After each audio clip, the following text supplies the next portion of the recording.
told y'all. Bad Mike told you time and time again.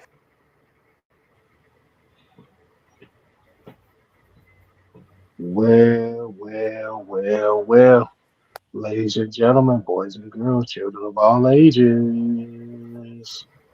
It is Monday afternoon, so you already know what that means.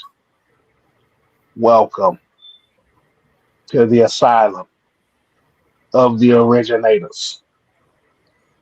Okay, Styles, aka the host of tonight's festivities. And we have the Senator, Mad Mike Sports in the building. I be. Nah, I ain't know it. I be on it, man. I be on it all day, straight up. If you want me, you can find me in the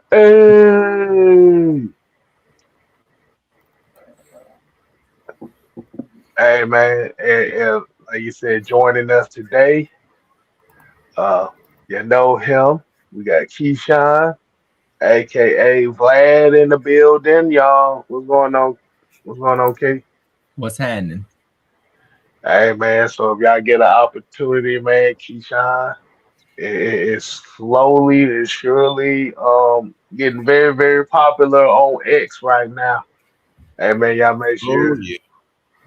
make sure if y'all on X, make sure you type in Keyshawn Vlad that is named on the screen. If you want some articles and discussions and stuff like that, here this is one of the guys who sends us stuff to talk about as well. So, like I said, we always give a shout out to Keyshawn with that. Yes, sir. Appreciate it. All right, no problem. So today's episode, we gonna be talking about the blockbuster trade that took my black ass by surprise, which is the Myles Garrett getting his ass traded to LA. And we're going to have a Falcons discussion on the defensive side of the ball this afternoon. That's going to be a very interesting topic in itself. But before we go ahead and do that, man, let's go and give a shout out to the people that's already in the chat. Mike, you know what that is, man. What we call it? All right, let me try this. I'm gonna try it. It's the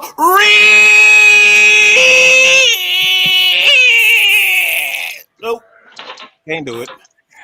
Now that shit sound like it hurt. That shit just sound like it hurt, boy. It did hurt. Water after that. Let me try it again. All right, let me try it again. It's the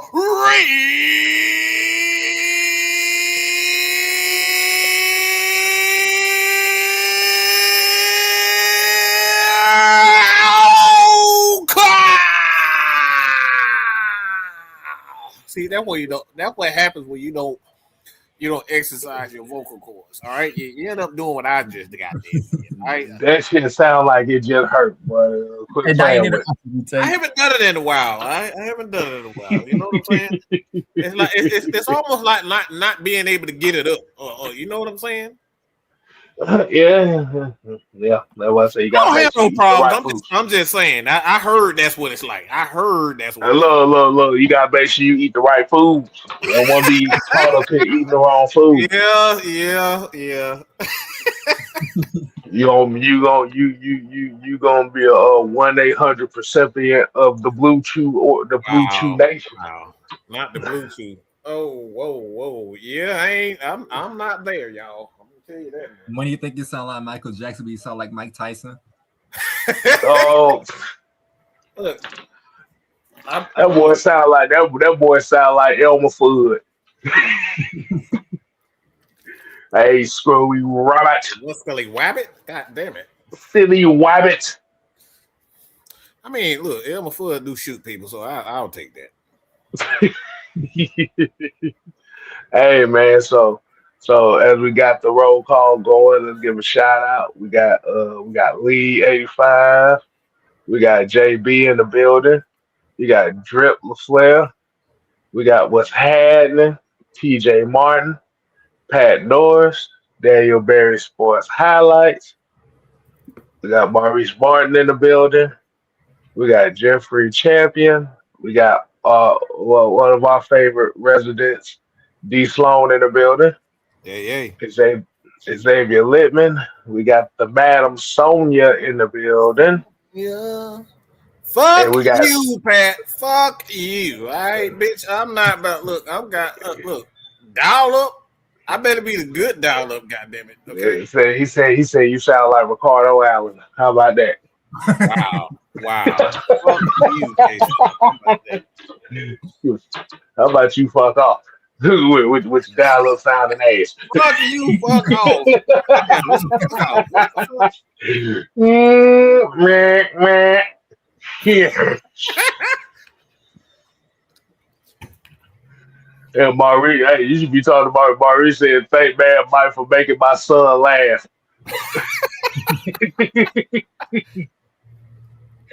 All right, man. Let's get right into it, man. So, like one of the major conversations that we are going to be speaking on is the blockbuster trade involving Mr. Myles Garrett Yes. getting traded to the LA Rams for a couple first round picks and Jared Verse. So before we get to what we want to talk about, man, I want to go ahead and get y'all thoughts. Like Keyshawn, get your thoughts on this trade and how did you feel about it kind of going down out of nowhere, man? Well, for one, it was funny because the other day it was like game 5, I think, or whatever. Or no, what was it? Game 6 of the conference finals.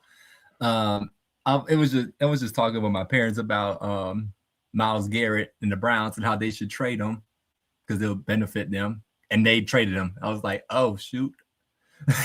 So I was like, I wasn't expecting it because they kept saying they weren't gonna do it.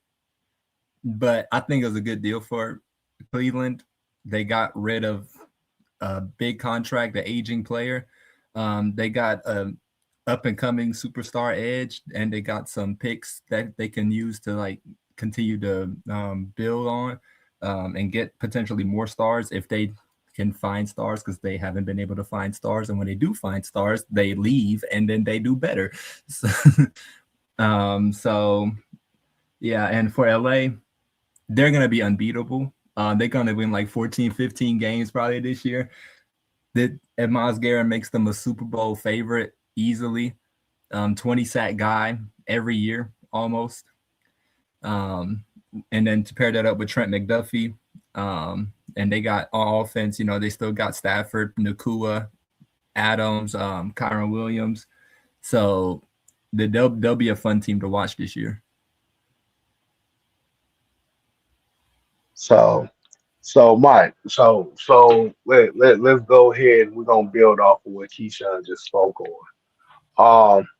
By me kind of looking at this trade, and I think you kind of mentioned it earlier, as far as this team in itself is pretty much just kind of going all in on trying to capitalize on that Matt Stafford extension that we just saw he signed about a week ago.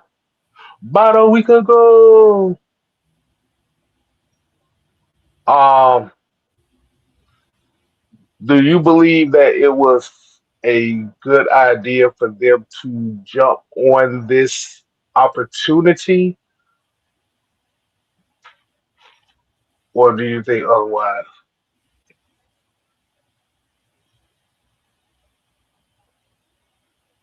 Oh, he's muted right now. So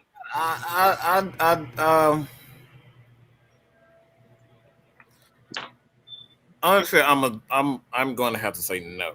It's not a good idea for them to trade for Myles Garrett. I actually think it was stupid. For reasons why, I just think I don't believe in Ty Simpson. I just don't believe in Ty Simpson. So I think it was stupid to trade the trade Jared verse, because Keyshawn pretty much just said what I was thinking. You're trading for a guy that's aging. This is an aging star. Yeah, he's put up 20 sacks, but like we've seen a lot of these guys have a 20 sack, 15 sack, and you know what? I just depressed myself just saying that shit. Uh, we saw a guy with 15 sacks 1 year, and then out of that 1 year, he started getting lower and lower and lower and lower. And we're talking about guys like Vic Beasley. You know what I'm saying? Like we've seen guys have big sack numbers and they just fall off the face of the earth.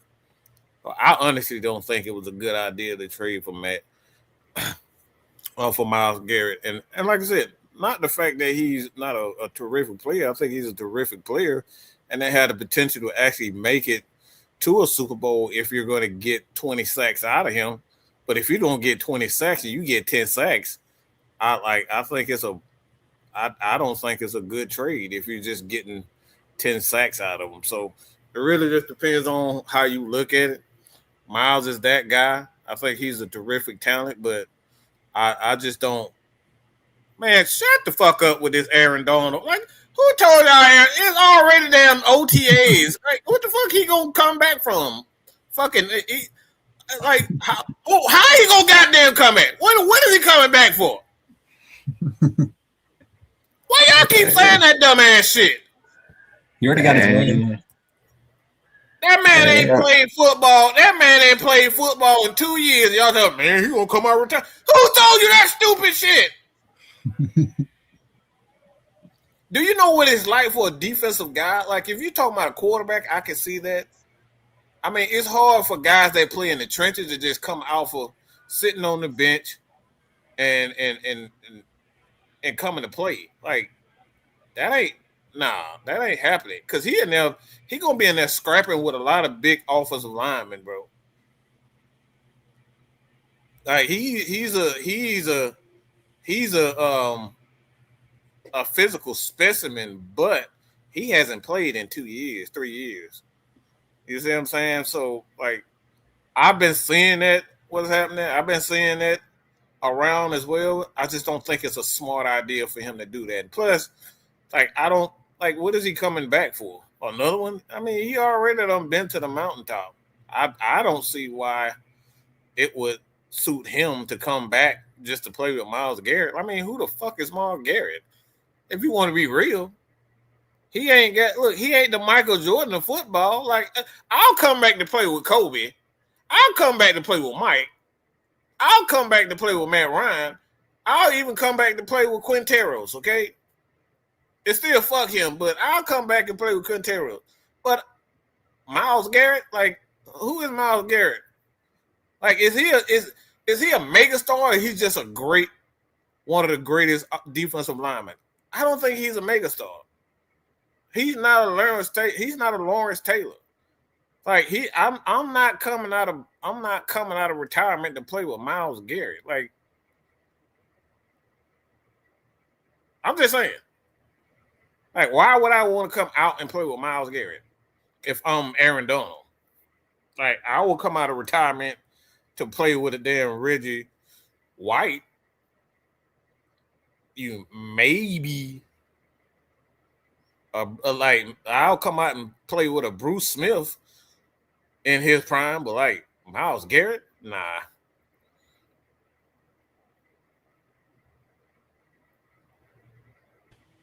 I'd even come out of retirement and play for Patrick Mahomes. Patrick Mahomes, hell yeah, absolutely. I would do that, but like, you talking about Myles Garrett, it's like he's a guy, like, he's a terrific talent. I'm not saying that, but like, for Aaron Donald to come out of retirement, that just doesn't make any sense at all. None whatsoever. Like, that seems like if he comes out of retirement, that's clearly a favor for Sean McVay. It ain't because for him. Some money under the table or something like that. Yeah.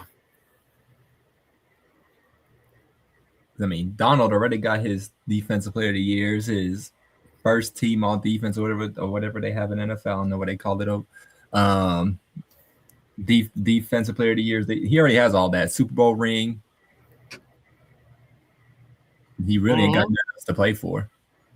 He got 2 NFC championships too. So I mean,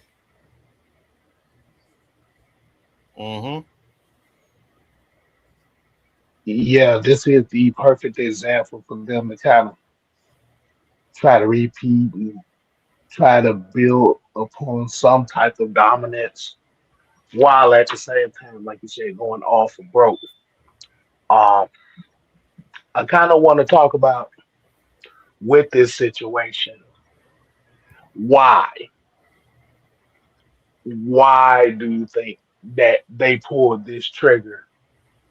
Not just after giving him the major contract extension a couple of years ago, but also um, dealing with from what I found out was a contract restructure just a couple months ago to help alleviate some money off of his contract, man. So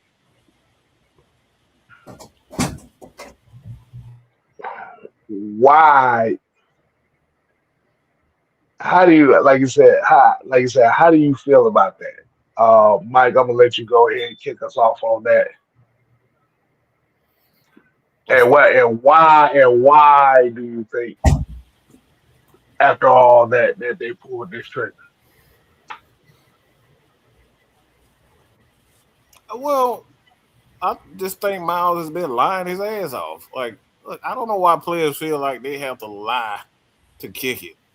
You ain't got to lie. Like, you know damn well you don't want to be in no fucking Cleveland. Like, let's be real. They don't have 15 billion quarterbacks. Why would he want to stay there?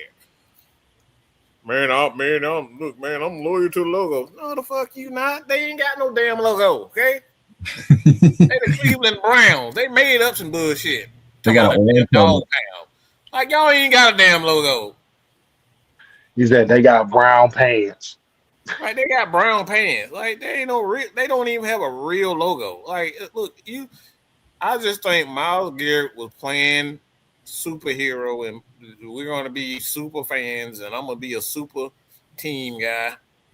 When they showed you that they are incapable of doing the right things and developing the quarterback. Like, they've done some of the dumbest shit that you ever can do in sports and give anybody a guaranteed contract without doing proper background check on this guy. It's like, if you would have did a proper background check, you look, he was. You know what? I was about to say something, but you would have knew Deshaun Watson had a certain. I'm trying to watch my words wisely when I say this. You would have known that he liked to rub things. Okay, you know he'll like to rub things, and he liked to rub like ladies to rub. Well. Now you gotta do it. You gotta do it like The Rock. You're like, Deshaun, we know you like to rub things. Mm-hmm. We know sometimes you like to feel things. Real things. He was singing that R. Kelly song. My No, mind. I know R. Kelly. And I'm feeling on your booty. So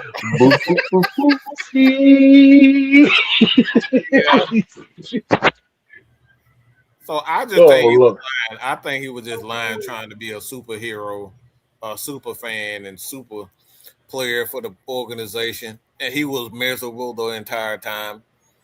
And the organization was taking his word for it, and he just couldn't take it anymore. I just think he couldn't take it anymore, faking that he was happy and he was going, be a Brown for life. Is, you know what? Damn, I depressed myself again. That what Quintero did the same. Okay, he lied to the fans. He lied to the organization. He lied to himself. knowing damn well he wasn't happy. So I think Mm, I think that's my thing.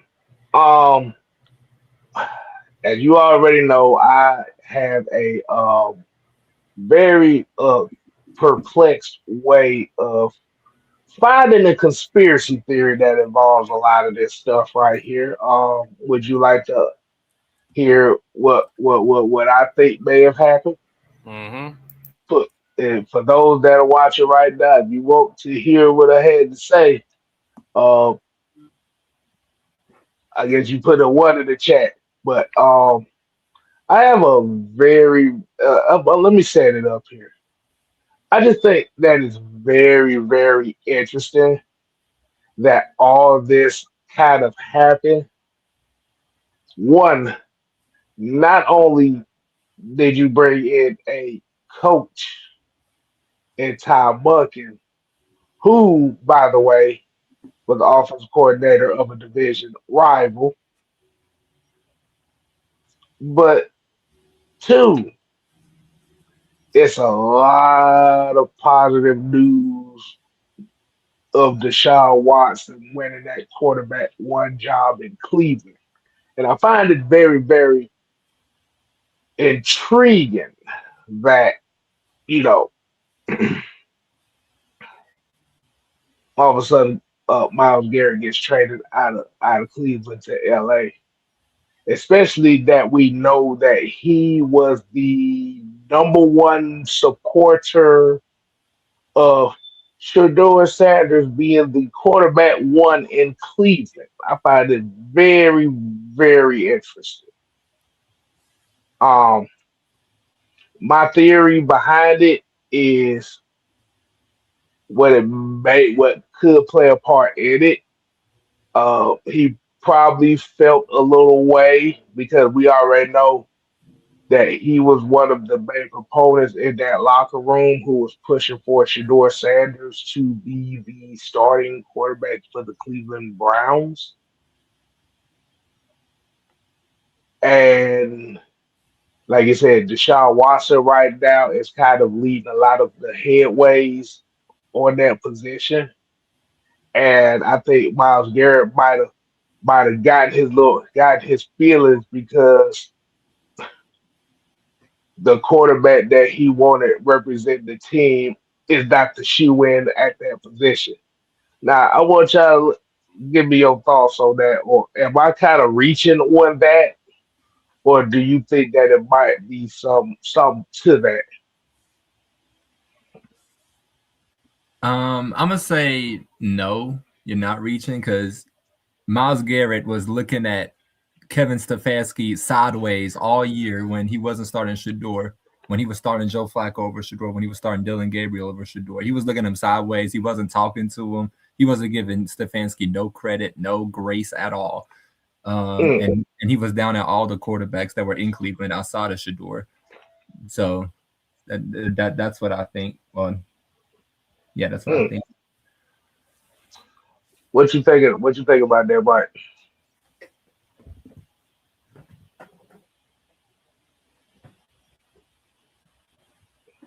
I I think Myles Garrett is a hotel motherfucker. Like he can kiss my ass. Um, kind of looking at him all year, he was set like it was several instances last year where the team, and this is why I say he's a lying sack of shit. I don't like lying sacks of shit, and he's a lying sack of shit. And fuck you if you don't if you thinking I'm taking this for. I can give you a perfect example of him being a lying sack of shit because what Keisha was talking about when they was when it was the first 8 games or so of the season when you had Dylan, you had Joe Flacco and those guys, he was leaving his teammates on the sideline and he would be on the whole complete other side sitting by himself while they got a whole game going on. Yeah, he would do his job when he was up like when the offense would get on the field, he would be on the other side of it. You can look at it for yourself. He's there, he was doing it. Soon as Shador became the quarterback, oh boy, he happy. He on the sideline dancing, parading around. He put his Negro hat on, singing his Negro spirituals and everything. Oh, that boy, hallelujah, Jesus. That boy goddamn should do it. Oh, he wasn't doing any of that before. So my thing is, let's be real. He in his feelings, and K-Style, you on point. He was in his feelings because he didn't get his way. And oftentimes a lot of these players just want out of organizations because they're just not getting their way. They feel like because they put in work doing their job, they feel like they can be Terry Fontenot. They feel like they can be a head coach. No, you stay in your damn place and do your damn job and shut the fuck up about our quarterback and our wide receiver and our running back and our offensive lineman. Do your fucking job. And that's it.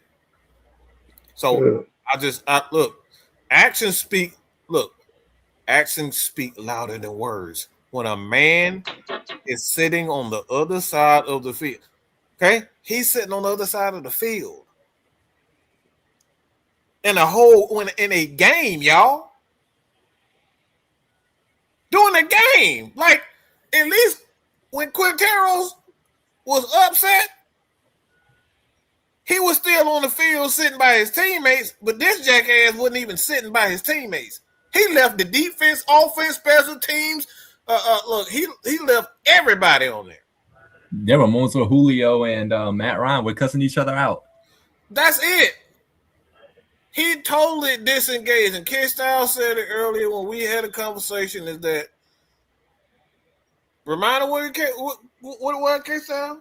Because this is what we're talking about. I think he was bitching, complaining. Warren said the same thing. I think he was just going through the facility, all in his feelings. You can just tell when somebody unhappy. They won't tell you that they want to leave, but they just stand around just to be standing around. I think what was funny was when Shador made one good throw against the Raiders. He was literally paraded like they won a Super Bowl. He was jumping on the sideline. He was running down the sideline with his hands up, bro.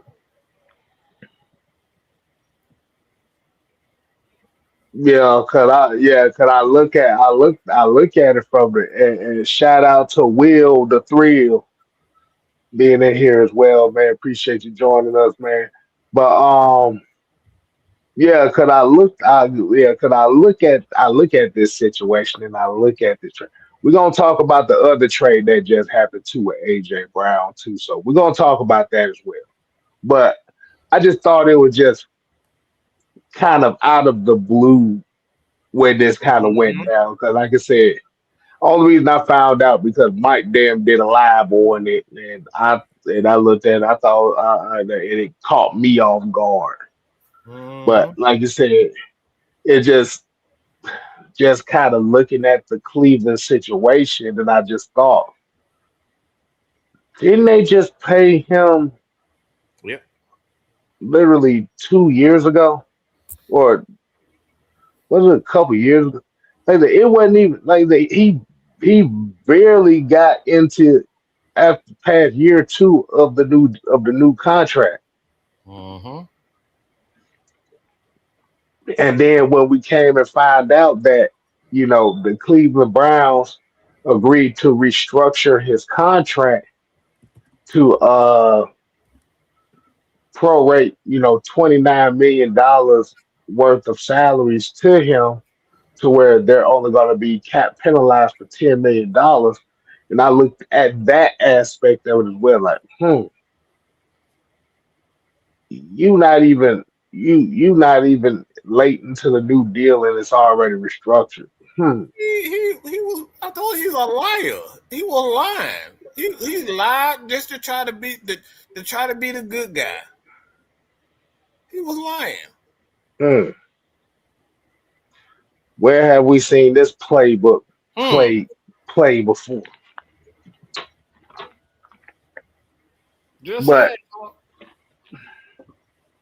But the thing, and Keyshawn, you might be able, you might speak on it, but it is very interesting that a lot of the information that we getting from the Cleveland camp surrounding that quarterback position. It's a lot of figures pointing towards Deshaun Watson winning that quarterback job right off the rip. Mm-hmm. And and that shit and that situation has a lot of the Shador Sanders fans kind of pissed off about it Mm-hmm. because they're looking at it, and this is the nepotism side that we talked about. This is if he's going to win the starting quarterback job, he has to earn it just for the simple fact of the factors of you still have a lot of investment still in Deshaun Watson. And you're looking at a head coach in Todd Monken who is going to be a lot of folks. You got to realize this is Todd Monken's first opportunity as a head coach in the NFL. And we already know where you got situations like that, 9 times out of 10, the quarterback position is not going to be set. It's not going to be guaranteed to either quarterback, but they're going to make the quarterbacks have to fight for those positions and fight for those opportunities to be that starter. And I think with the fact that we're hearing a lot of positive affirmation behind Deshaun Watson, me personally, it got Myles Garrett in his feelings, and that's why I believe that he was in the back scene bitching, moaning, and complaining Mm-hmm. about why is Deshaun Watson getting an opportunity to be QB1. Because I thought Todd Monken had a quote. He had a quote that was very interesting that if y'all got an opportunity, it's online where Ooh. he said he said he didn't get any confirmation that Myles Yep. Garrett was going to be a guarantee in Cleveland. Yes, But sir. as Boy. but as the guy who's the head coach, his job is to take what he has. Yep. I'm just paraphrasing this part, but his job is to deal with what the situation is. Mm-hmm. He hadn't had any contact with Myles Garrett, none of that stuff. And it was kind of interesting that and y'all got to remember too, Myles Garrett was asked a question about how he felt about Todd Monken, and he personally said that he never really met with him. That sounds like Quinteros, y'all. Look, man. I told y'all that's LeBron syndrome. Y'all gonna fuck around and listen to Man Mike one of these days. I've been trying to tell y'all these players, they on top of the world, sitting on top of the world, eating on the cinnamon squirrel. Look, man, these guys think that they are the end all be all, and you should just listen to them because they are great players. Mm-hmm. They think so. They are entitled. No player should be so entitled to think I'm gonna bitch and complain and moan until I get the quarterback or the teammate of my choosing. No player should have that strength. Right. Nobody should have that. Like no player, not even the great Tom Brady, Matt Ryan didn't even have that here in Atlanta. Like he didn't even have that. He didn't have a choice. The Falcons said, "You gonna work with Kyle Shanahan." They said Yeah. you're going to, And they made it work up they until made him work with Kyle Shanahan, and they made Kyle Shanahan work with Matt Ryan. No player should have that. they did not like each other. Exactly. They still don't like each other. Exactly. And Southside here said, don't get me wrong, though Jared Verse and another first round pick isn't bad for the rebuilding Cleveland Browns team. Yeah. This is actually one of those trades that actually can work in their favor just for the simple fact that they have started rebuilding that defense. Yeah, we roast the linebacker that they got with his Rajon Rondo ass at linebacker. We got 156 damn tackles, but damn near 100 of those is assisted. Get the fuck out of it. Anyway, we ain't going down that road again. Defensive player of the year. Get out of here. But it's just interesting to me that when we getting all these positive affirmations about Deshaun Watson, all of a sudden you hear Myles Garrett get traded.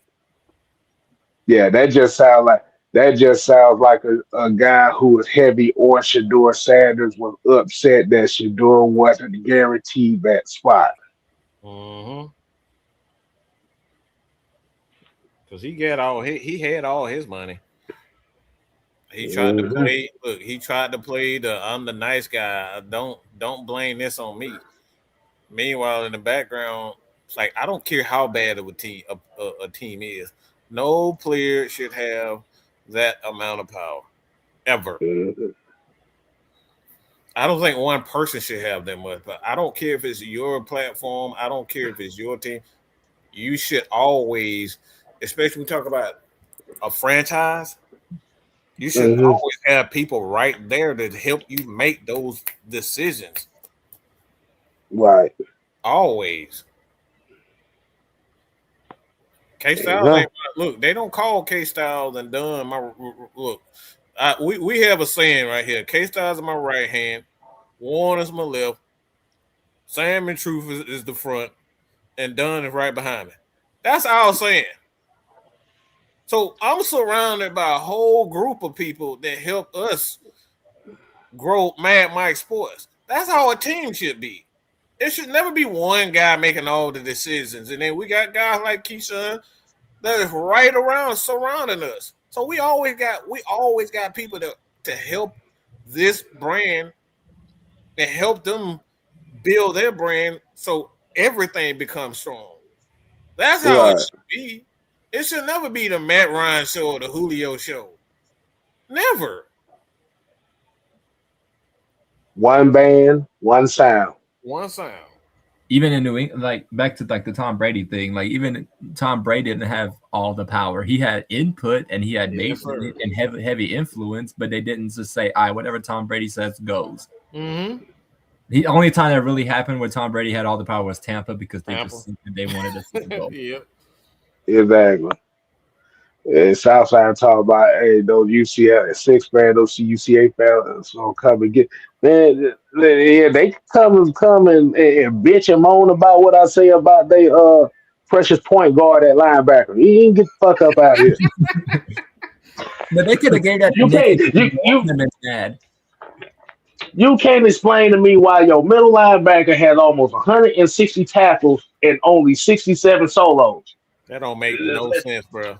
Get the fuck out of my face with that shit.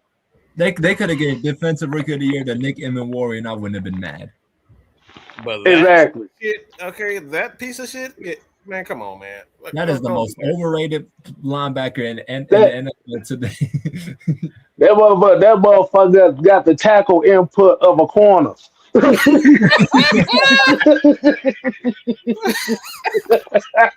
on, man. That motherfucker got credit. That motherfucker got credit for tapping the motherfucker on the shoulder pad. Get out of here. Troy Anderson with one leg is a better tackler. And like I said, shout out to Will. Like Will, he helped everybody. He's a part of everything that we do. You know what I'm saying? Everything that we've always been. Will's been here for years, helping us in the background, doing a lot of stuff until he finally got into the, his own shows and whatnot. So he's been here. So this is what we talk about when we talk about like one band, one sound. That's the way it needs to be. It needs a lot. And like you said, and a lot of times, like you said, me and Mike gonna catch the strays. We gonna catch the strays from every goddamn body. Right. But the thing is, that's what our job. Our job is to catch the strays while everybody else is doing their thing. And everybody else can work in peace. That's it. Yeah, like I said, Keyshawn, he's getting a lot of traction on Twitter right now for a Yeah, lot of his that takes and kind of stuff pissed me right off. now, That kind of pissed which is good for him because, like I said, is well, and I'm gonna say it's well deserved too because, like I said, it's a lot of, and like I said, it's a lot of work and it's an appreciation for the art of what the news and stuff like that.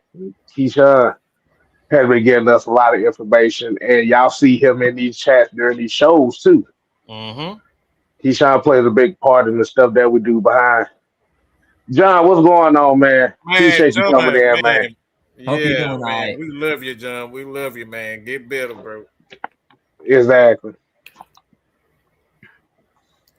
Hey, look, man. But it's what, like you say, it's at the end of the day, it's all about the group, it's all about the team, Mm-hmm. it's all about the family. And despite popular belief that either Mike or myself hold people back to make ourselves look good, the bullshit. I don't want the goddamn appreciation. I don't Boy, care about that shit. I don't want that goddamn appreciation. we be running for the spotlight. I don't think I people run from realize we spotlight be like a running. motherfucker. That's the reason why y'all don't see our faces on camera a lot. Okay, I don't want to be on camera. We I gonna know give. Cam don't. I really, the thing is, it's not even that I don't want to be on camera. Like I said, Cam don't we want to be just cover. The on. season ain't start. The season ain't started yet, so we, like I said, there's a difference right there. I It's don't all mind. season. I don't mind being Cam on don't camera, want to but be I on have horrible lighting. So like I ain't got time for all that bullshit. I gotta get this light right and that light. Man, look, that's why I be fucking with all these damn filters. Like I'm lazy when it comes down to this I stuff. look So at I look at this right. that's what I'm saying. I'm Well, saying that boy got the goddamn Grand Canyon just light saying. behind his. Just saying, man. That boy got the good, the bad, the ugly goddamn lights going on back there. Yeah.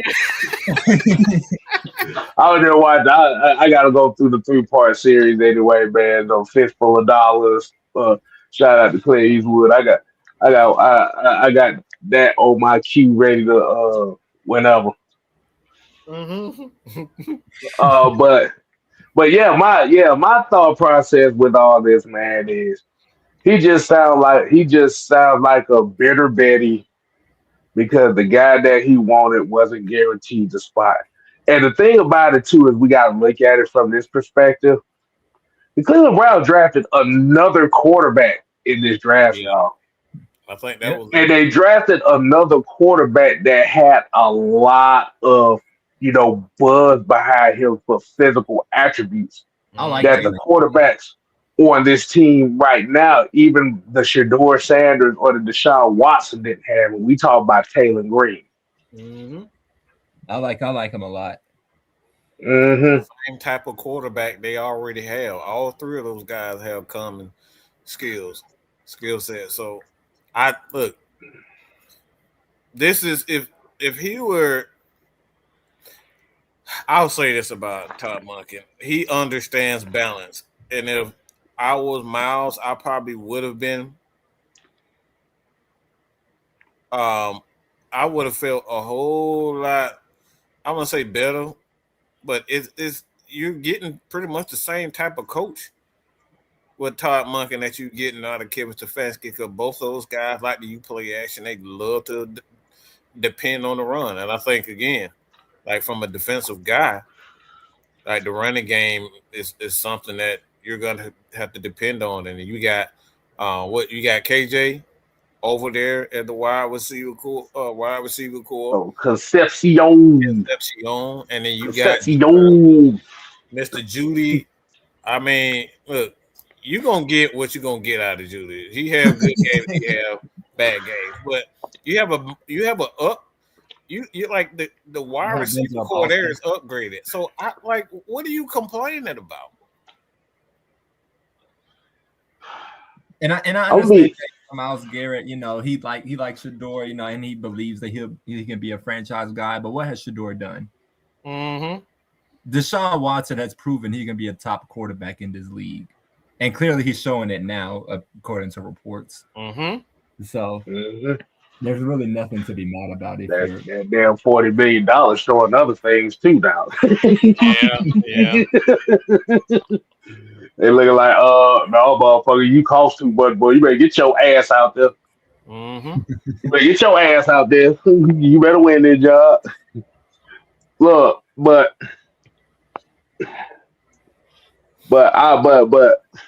hey, just to kind of close this segment out. Damn, we've been talking about this thing for about 45 minutes. God damn, boy. But it would be very, very interesting to me. And I think this will be far fetched, but I don't think it's going to be as far fetched as we think. Mm-hmm. I think we might look at a situation where one of these four quarterbacks they have is going to get traded. Oh yeah. Dylan Gabriel. I think it might be Shador. It's a possibility that it may be Shador.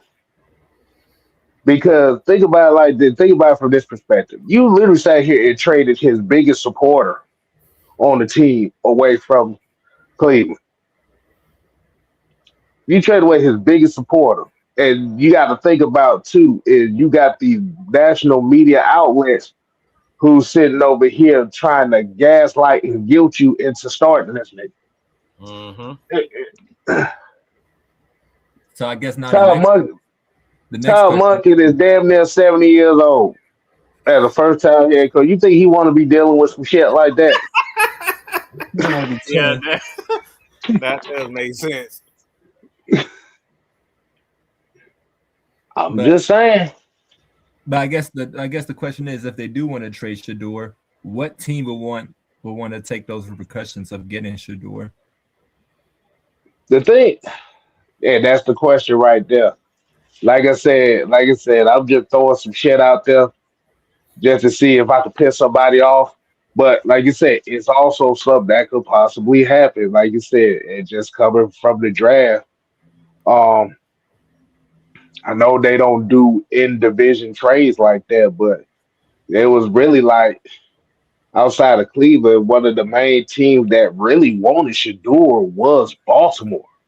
Mm-hmm. And that would be interesting. Boy, to look out for that. Well, we're gonna have every Falcons fan converting to Ravens fans if that happens. Hey, they go right ahead. Already Raven fan, shit. Hey, look, they go right ahead. Hey, look, that's more seats for us at the game. How about that? Except for when they play Baltimore Ravens.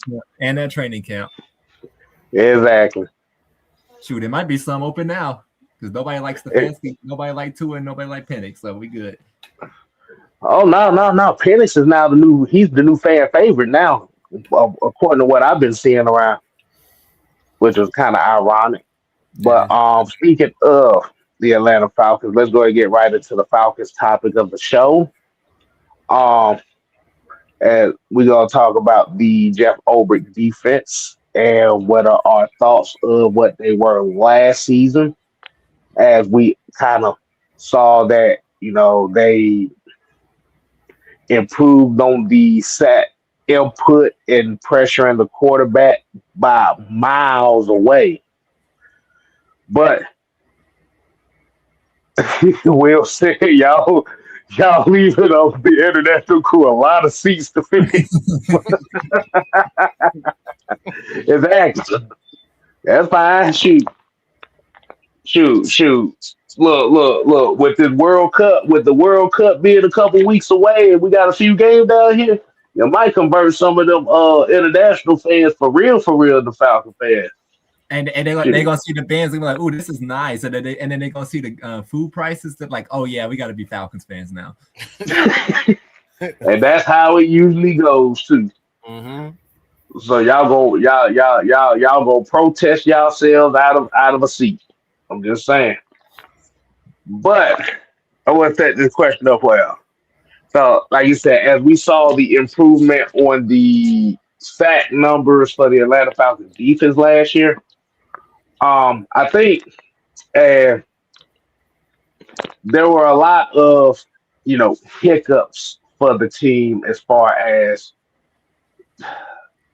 the the inconsistency at the quarterback position and the lack of wide receiver depth last year and the lack of intellectual football play calling from the coaches and offensively, especially from Raheem and Zach Robinson.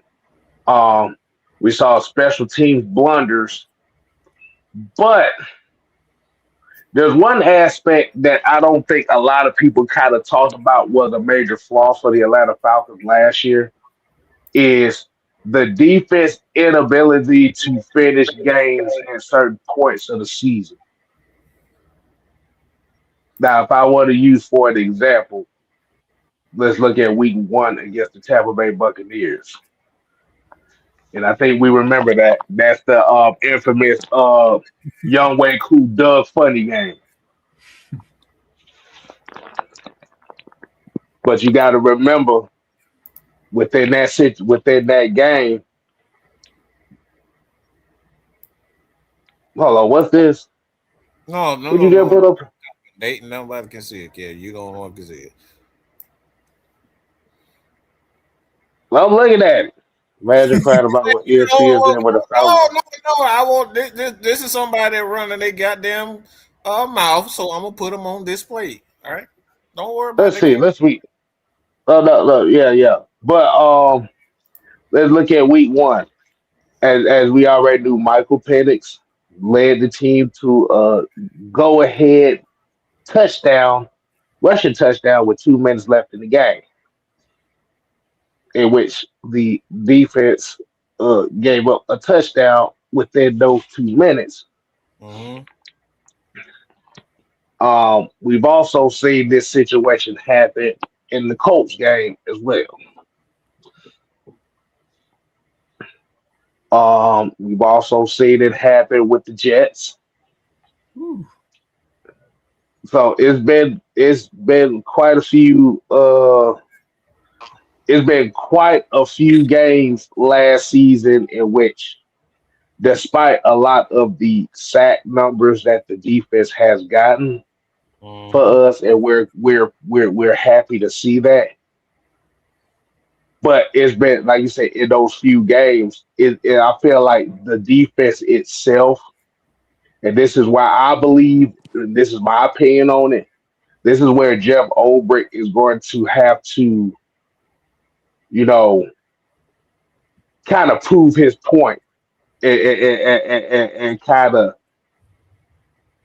of improve this defense on that level of closing out these football games because it's been quite a few games last year in which the defense didn't close shut out and put us in a pickle. Because just think about this from this standpoint: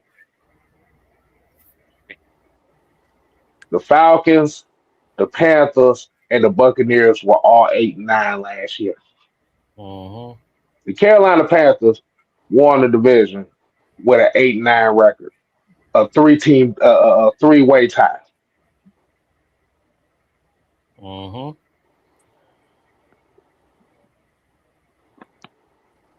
Need one game, and we got Truth in here too, so he would tell you the same thing. You got one game, and you had at least 3 games in which your defense gave up a game-winning drive. At least 3. So outside of those sack numbers, do you think that the defense still has? And this is a question to y'all. So outside of me, do you think that the defense still has a lot to prove as far as being able to also close some of these games out? Yeah. Um, You did it one year. Do it again. I mean, yeah, you I was about to say something along. Go ahead, I was True. about Go to ahead, say True. something along the lines of we ain't been to the playoffs since 2018. 2017, I'm sorry. We ain't been to the playoffs since 2017.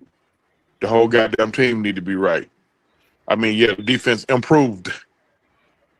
That's and the improvement.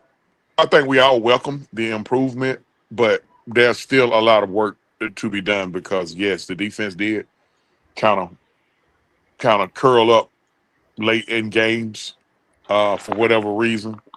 So yes, I'm expecting because you know what, this is I don't know if this is how y'all feel. I like to see more 3-and-outs, man. I want to see more getting off the field on third down. Okay, they showed me that they can bend but not break a little bit, and thank God, Reggie White is rejoicing that we can get to the quarterback now. But I just want to see us be a little more stout, and just be able to get regular stops. You know, a lot of stuff had to be spectacular. Like I think weren't we the only team in the league to have a takeaway at every game, Something like that. Yep. or is that false information? I think that's true. Um, I think we the only ones that. the defense, yeah, the The defense defense had have a lot to prove, man. The defense have a lot to prove. We as fans, and we all either unconsciously or subconsciously do it. Excuse me if I start preaching, but if I normally when I normally wake up, I start preaching. Um, but we spend so much time either arguing about raising hell, crashing out, and cussing out about the offense because I mean I don't know. I guess that's just the thing to do. But I saw a few cri- I saw a few creaks on the defense, just like we saw on the offense. But this is to me, it's still an unfinished product. We'll know in about 90 days how to properly assess this team, offensively and defensively. But I'm really looking for a considerable leap defensively. That's what I got. And I think you kind of hit the nail on the head. And it's a lot of those third down conversions. And I think unfortunately, because we were able to, be very, very stout against the pass, it was against the run where we was getting our heads knocked off at in a lot of these games that we were, you know, not being able to sustain leads. Yeah, we got Kev, we got gashed a lot, man. Like, and see, y'all used to be like, "All right, Truth, we hear you," and I'd be like, "Where my goddamn linebackers at? Okay, Truth, we hear you. Wait, I'd be like, where my linebackers at? Where the Right. hell are my linebackers, man? Why the hell? Why is this? Why is this happening? Where is that A gap special? Where is that ass crack guy? No, and I don't need no jokes about that too. When I ask that question, please, I've had enough jokes on that. But where is they? When I say ass crack guy, I think, oh, that's a defensive tackle thing right there. I Right. a mean, lot a of guy it, who's a lot of a it too. space eater. I I don't. Go ahead, Mike. A lot of it wasn't really defensive tackle. That's why we only went out and got one. So it wasn't so much the defensive tackle. It was just like Raheem just had a bunch of dumbasses back there. I mean, to be honest, those guys just weren't smart, and they just wasn't real middle linebackers. You have to have real middle linebackers who's quick to the draw. Those guys were just stupid. Like they did You mean not those know guys how. took on that? But You mean guys that took on the identity of a coach? You just said they were yeah, stupid and not yeah, smart. of Okay, course. I'm sorry. Yeah, of course. Yeah, it was hand chosen by stupid, Ross Stupid. That's what it is. Yeah, Truth, you really do love me. You be paying attention to me. I'm like, damn. Yeah, I but told you yeah, I'd be paying attention to you. you be paying attention to me. Damn. Thank you. I apologize for that. But yeah, we had a bunch of dumbass linebackers. They just wasn't smart enough to understand. And I'm talking about Caden Stupid Ellis too. A lot of times he wasn't smart enough to understand and get to a spot quickly. A lot of those things is gap. A lot of run defense is linebackers standing that gap. Like we were talking about this was with earlier the week, late last was it? Yeah, late last week we were talking about Jalen Walker and how his ability to be an edge guy and hold a point on the edge, like that's valuable with run defense. Like those types of things just go unnoticed. We like to call it. I like to call it the what case style?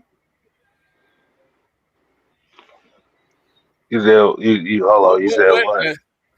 The look, I like to call it when we talk about the small intricate details of The football. ball intricate details. Yep. Look, those are the small intricate details that nobody pays any attention to, like the the center getting to the next point, like the fact Mm-hmm. the ass crack dudes, truth, just standing Mm-hmm. there in their spot and letting those middle linebackers. A lot of times our defensive tackles were winning, but we had guys like JD Bertrand who can't spell Bertrand. Um, they don't know what to do. They got stone feet. That motherfucker can't spell. JD Bertrand, he's a unique guy. Um, I know you got talk about myself. He uniquely sucks. I get all that, but he's a unique guy because I actually see playmaker in him. But maybe we don't need a He's playmaker. We slow. need somebody who's gonna Got fill that. the goddamn A gap. He's slow. Huh? He's slow. That's what I said. I didn't say nobody's skills. He's slow. The boy slow. Okay. Yeah. Physically, That's and what I White meant. boy. No, excuse me. I'm sorry. Never mind. Yeah, no. I'm sorry. agreeing I'm with sorry. you. That's why I said I was agreeing with you. I didn't say he sucked. I said he was slow. A lot of those guys were slow. See, Yeah. the Jesse Tuggles of the world, it wasn't that they was super fast. They run a 4.3, 4.4. Them guys spoiled us, man. They Yeah, understood what you they know, saw and they got to it. They played fast. us Falcon But fans, I got to say this.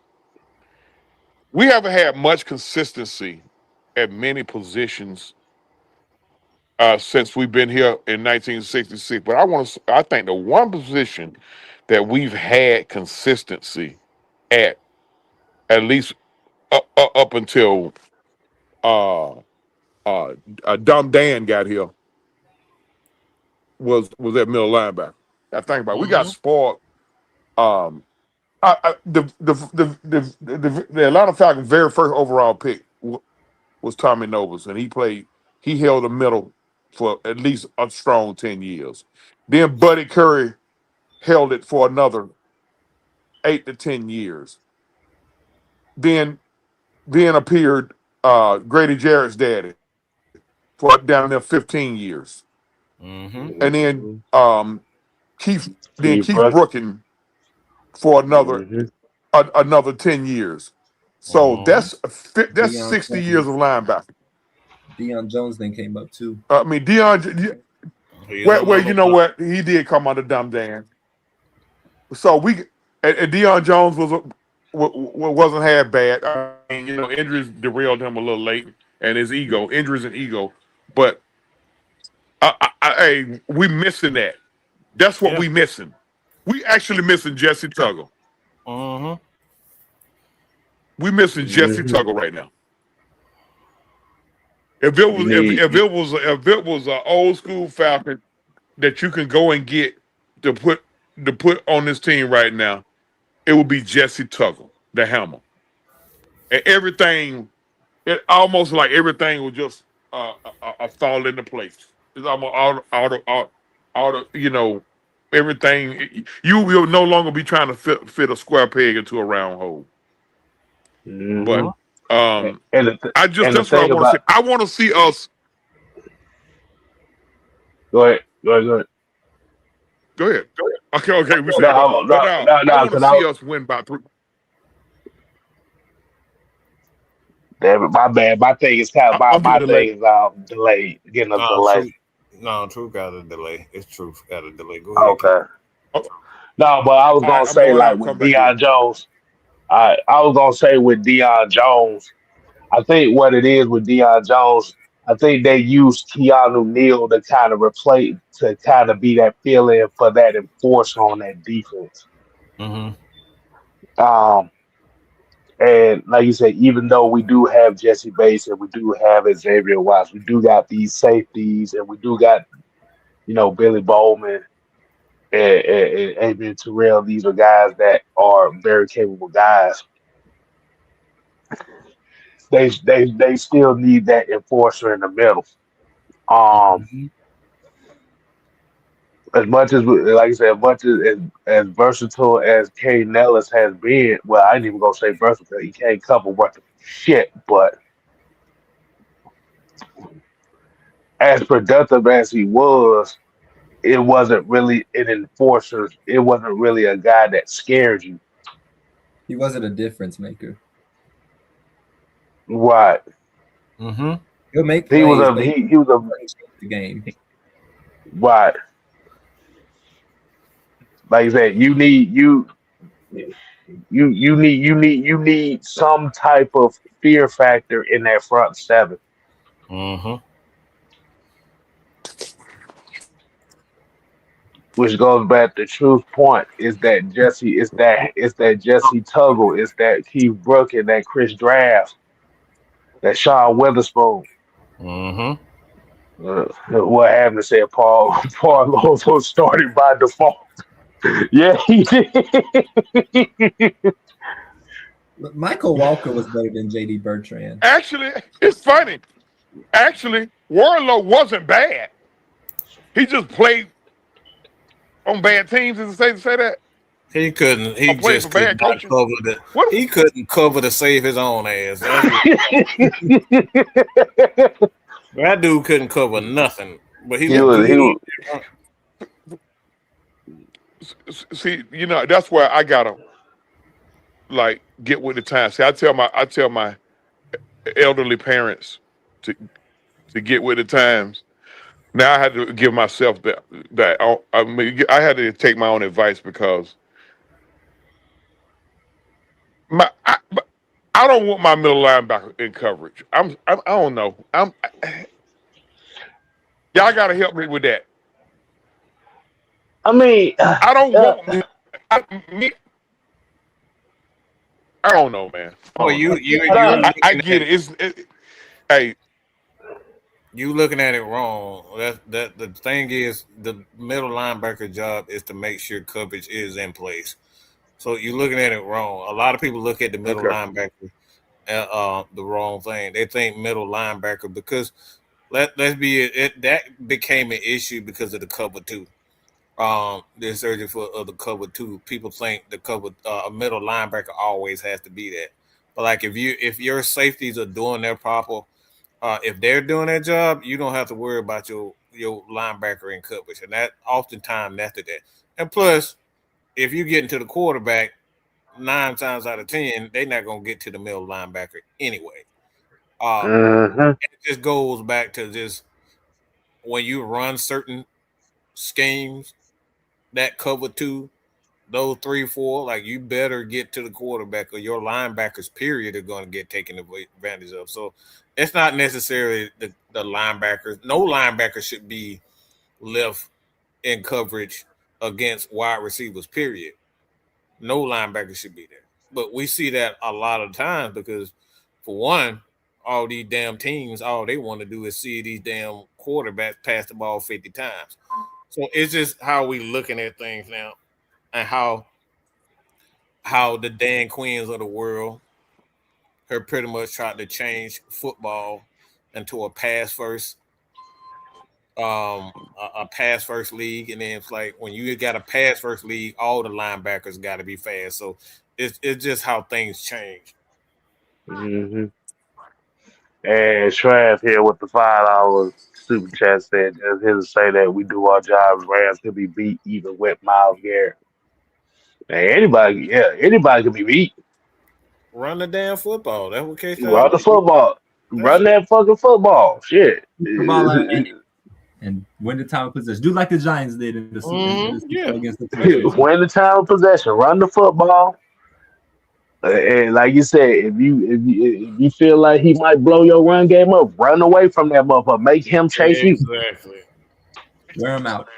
Well, look, y'all about somebody about to laugh at me, and that's cool, bro. I've been sleep out. I've been sleep since 10 o'clock this morning. I woke up about an hour ago. I'm just not. Somebody just text me. The Browns traded Myles Garrett today. Yep. Bro. Yep. To the Rams. So that's why I'm looking at their picture right here. I don't need nothing Slick said. I don't need no jokes. But okay. All right. Never mind. I'm sorry. No, you good. You good. The thing about it is it took a lot of people off. It took a lot of people by surprise. Hell, it took me by damn surprise. Um, like before you came in, we were talking about it. Is he just got his big payday a couple years ago. They restructured his contract earlier this year. What it sound like to me personally, it sound like he was frustrated of all the attention Deshaun Watson was getting at that quarterback position instead of Shador Sanders because Myles Garrett was the biggest Shador Sanders supporter in that Cleveland organization. Okay. And and like I said, I'm just guessing here. It Huh. sounds like he's been having a bitch fit behind the scenes about Shador Sanders, quote unquote, not getting a lot of opportunities to get that QB1 position. So what is the Cleveland Browns? What is Todd Monken and his crew supposed to do with a guy over there that's making $50 million a year? Just give him the clipboard. That's what we talk about. If he's healthy enough to play, or just give him the clipboard because a lot of these dumbass emotional ass fans want to see him. Okay. It was an op again. You had all off season to trade him.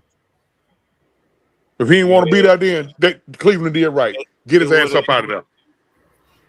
I think it was just one of them situations where he just was bitching and complaining and bitching and complaining. And they did right. Get his ass up out of there. You don't want to be here. Bye. I would have been. And get what? Myles Garrett is that dude now. Make no mistake about it. And goddamn, I can't stand the Rams. Ain't we did last year, so ain't nothing to hate about. Hold on. All right. I'm turning my phone off. I'm turning my phone off for the next 3 days. Oh man. Have y'all had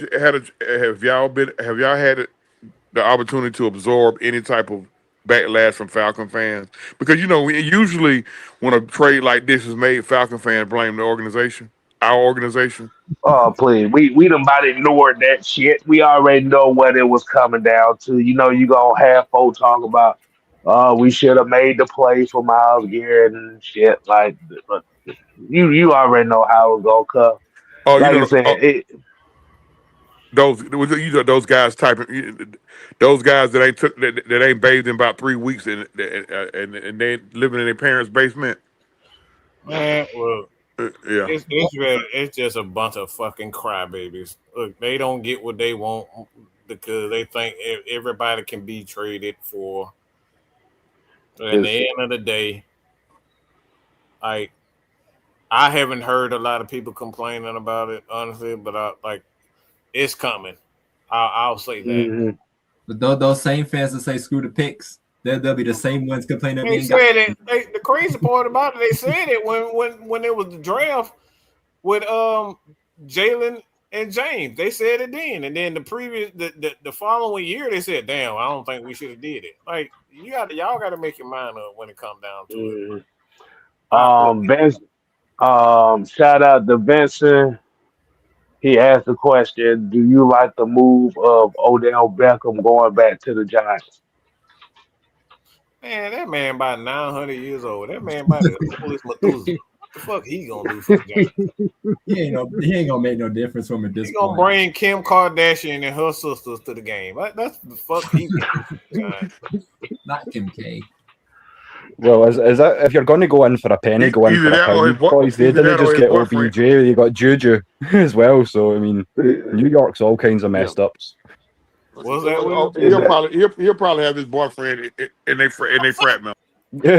He got to go. We ain't playing that. We're Oh, not talking my about God. boyfriends. We're not talking about boyfriends. We don't oil. We don't do the Diddy thing. Okay. Go ahead, Will.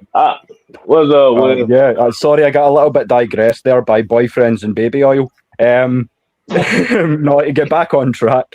I think New York's. We know the Giants are a mess. They didn't just go in for a penny, so to speak. They went in for a pound because it's not just OBJ. They went and got Juju, if my understanding's correct. So that's going to be fun. Okay. So what you think? So what you think about the news transpiring, the trades that didn't happen today? Not just the Myles Garrett one, but I think they finally made it official that AJ Brown got traded to the Patriots. So what's your thoughts on those? For me, I feel like AJ Brown to the Patriots. That makes a lot of sense. He seems like a Patriot to me, just obviously given what they're kind of going for right now. The Myles Garrett situation, I loved what you said earlier, Kev, and I feel like it wasn't too far of a reach at all. Not too far-fetched to imagine. Obviously, we've seen the body language, as I said, and obviously you saw my chats earlier on in regards to kind of keeping the family together. So, I mean, as you guys say, it's very much giving me the vibe of one, as you guys say, one band, one sound. And I don't think Myles Garrett was in tune, so to speak. So but yeah, I feel like he's going to do good things in LA, just given the caliber of player that he is, and he's going into now a much more polished defense. But yeah, I think I for one am happy that we don't have to see him this year. I mean, we've got the games coming up against the AFC North. But yeah, I mean, it's going to be intriguing to see what happens with the Shador situation for sure. As I say, guys, I've made no secret before in having a look at Cleveland and seeing who's coming out before we shored up our QB situation. Because Dylan Gabriel is not a bad QB by any stretch. I mean, he's limited, yes, but for a QB too, I was kind of flirting with that option for a minute. So yeah, I've got my eye on what's going to happen in Cleveland QB wise going forward. But yeah, apart from that, I mean, I think the Rams got better. I can't argue that the Patriots got better, which always galls me. I can't give those guys no love. But yeah, that's kind of where I'm at with it, boys. Okay. And also too, as far as what we was talking about with the Falcons defense in itself, I wanted to kind of get your quick take on that as far as and I saw you made the comment about a lot of the offense, and Michael Penix kind of leading quite a few go ahead touchdown drives for this team just for the defense to blow it at the end. So go ahead and let you get an opportunity to reiterate on that, man. I feel like the offense is in not a great position, but a good position. As Truth said, I feel like we are not a finished product yet. I feel like with the money, remember, boys, it's June the 1st, so June the 2nd now for us, but we now have that extra Kirko money in the bank, so I wouldn't be against going out and getting one more bargain basement receiver, just to shore up there. But I don't think, as you guys have kind of spoken about, I don't think offense is the main issue. I think what we need to do is we need to decide who that Mike's going to be. For me, I think that's going to most likely be Harold Perkins because of what he brings to the table as an athlete. Just in terms of matching Ellis's east-west speed, his ball pursuit, his play recognition's all high level. He also brings you that versatility as well. So I mean, if you put a gun to my head and say who is the Falcons' Mike, I'm going Harold Perkins. But we do, as Truth said, we do need that stud cut from the cloth of a Jesse Tuggle or a Keith Brookin, so to speak, to shore everything up that we're doing. Because as you said, Kev, that pass secondary is very, very good. There's a lot of guys that are flexible. You can play them inside, outside, little bit of safety, here, there, everywhere sort of guys. We've also got Kendall Daniels from Oklahoma, who's a converted safety, who can sort of play in that middle box position as well. So I like a lot of what we're doing defensively. We just need to shore up against stopping the run. Because as I said as well, one thing that galls me is the fact that we are one of the best pure run teams in the league and we can't stop the run. So yeah, that would be priority number one for me, would be establish the Mike and make sure he's getting reps in that arc, you know. That's kind of where I'm at with the defense right now. Okay. I know Troop gonna sound very proud about that because that's exactly the same thing he said. Yeah, I mean, it He's was a still great in here. point. I mean, defense wins Yeah. championships, as we so often say, boys. Josh asked, have we used the McGarry money yet? Man, we ain't using no goddamn money right now. They're gonna use that Boy, money. man, they saving that money. They try to figure out who go budge between them or goddamn Bijan Robinson and Jameer Gibbs. Because it's already reports right now that the Lions may be close in on that Jameer Gibbs contract. I think they try to save some money on who they gonna pay next. I think the Falcons want to make Bijan the highest paid running back in the league. That way they ain't got to worry about him whining and crying that he's not the highest paid or whatever. Not saying he would do it, but you never know with these players. Yeah, I feel like we're going to break. Whine and cry. We're going to break records for Bijan. I think you guys are right. I think, given the fact that we're probably still going to have change, you're going to see a lot of movement in the off season. Probably looking to lock down long term Bijan, Drake, Kyle Pitts, and or Jesse Bates. Because for me, depending on what you want to do, you could let one of those guys go. But as I say, even if you pay all four, we're still going to have some money. So 2027 is going to be a fun off season. As I say, we've got the Benz hosting the bowl in 28. So maybe we push for that one and not worry too much about this year. As I've said before, I want to re-establish the fact that the South runs through Atlanta first and remind these guys who the fuck we are, and then let the playoffs fall. You know what I'm saying? There you go. Yeah. We have. They're at the point right now, and this is where, and like you said, even with Stefanski, like you said, it's going to be an expectation this year for this team to get to the playoffs. Just for the simple fact that, like you said, we're going down the same road of having a team that has the capabilities of competing for a playoff spot. Like you said, the main thing that we was missing from there is just the continuity and the ability to be able to close these games out on all three phases of the game right now. And I think by bringing in the certain coaches that they did, you have a mindset where those small intricate details that might like to talk about, they're going to be very, very keen on these. But like you said, it's an expectation that's gonna come with it. And they gotta get over the hump. And I think, like you said, with Matt Ryan and Ian Cunningham, Arthur, these guys kind of know they have to get over the hump this year with this. Yeah, and one thing that I feel like doesn't get shouted out enough is the hire of Bill Callahan either, because I did notice, I don't know if you guys saw the latest depth chart, but we have Ethan Onianwa playing as a guard. I told you guys, I can't remember if it was on your side or Matt or over on EFN, but I said something along the lines of Onianwa isn't a pure tackle, he's a 6'7" swing guard, and now he's listed at left guard, and I'm like, see. Your boy knows some things. Obviously, I think Bill Callahan's definitely going to be a big hand in where we go, especially offensively, but as a team as well, because if we can't keep these guys vertical, it doesn't really matter whether it's going to be Tua or Mike, does it?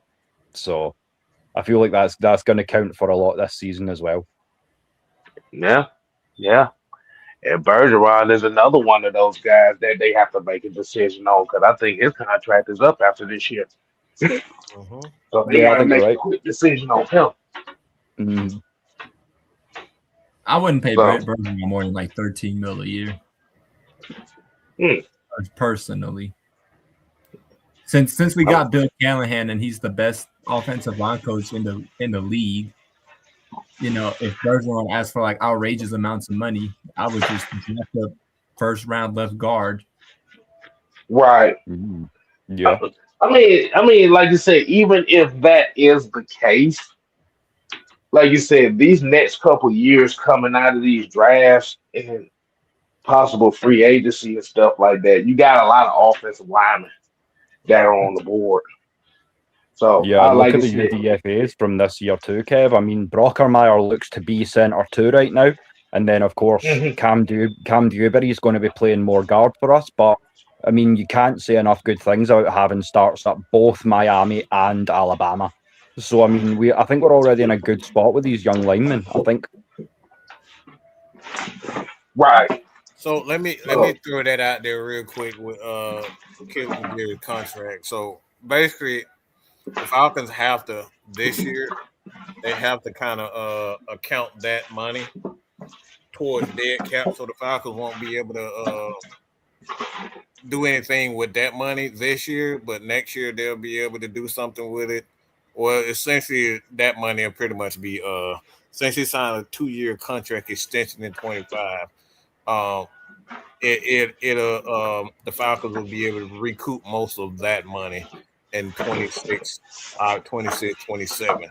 So May 27. So they'll be able to get the 27, that money coming off, but as far as that the money for this year,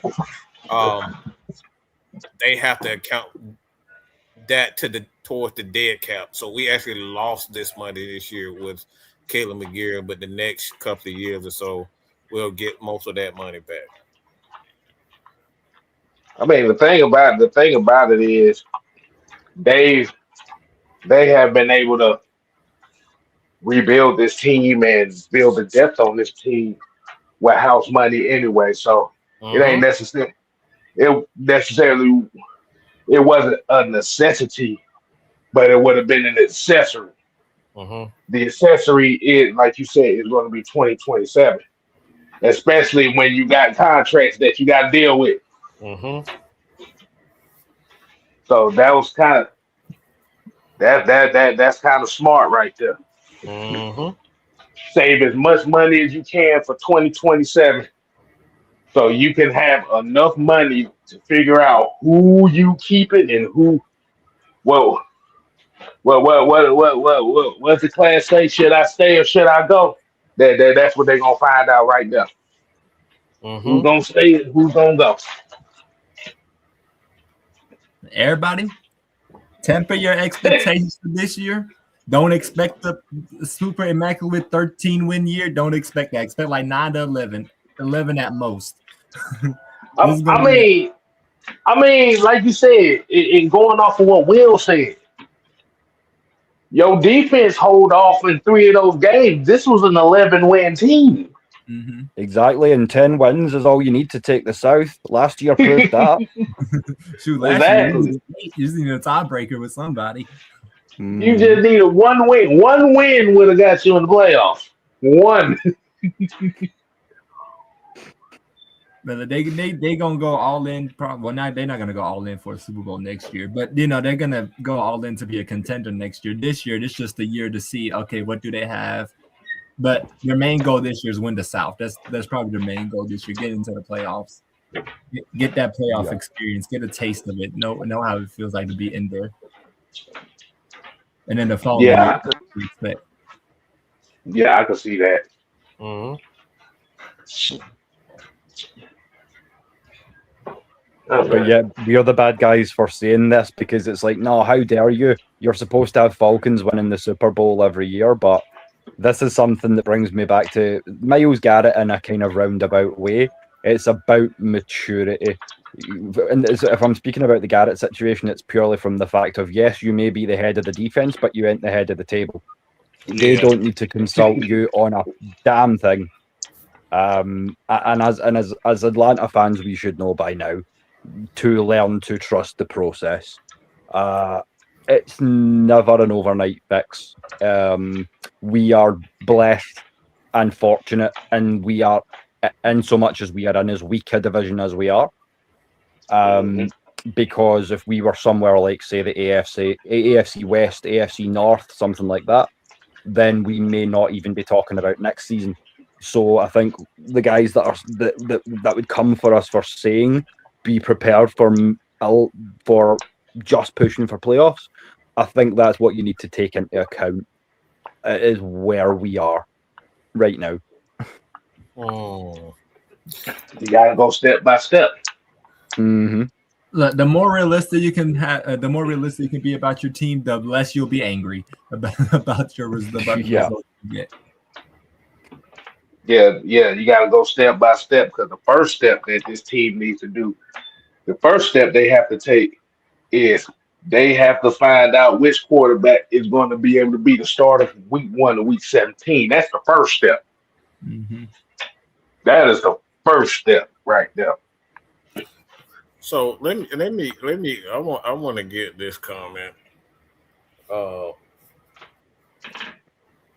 just find it funny that something like this was even said, and it was because of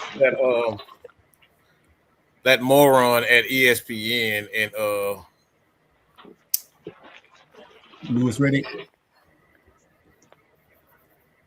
Louis Riddick. Hey, that moron. It was because of that moron and him saying that Tua Tagovailoa.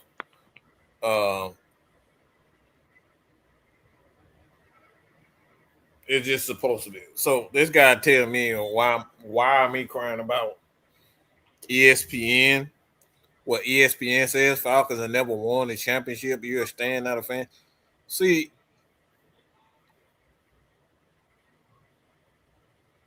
let me say Hold on. We just had a goddamn show about this last week about stands and fans.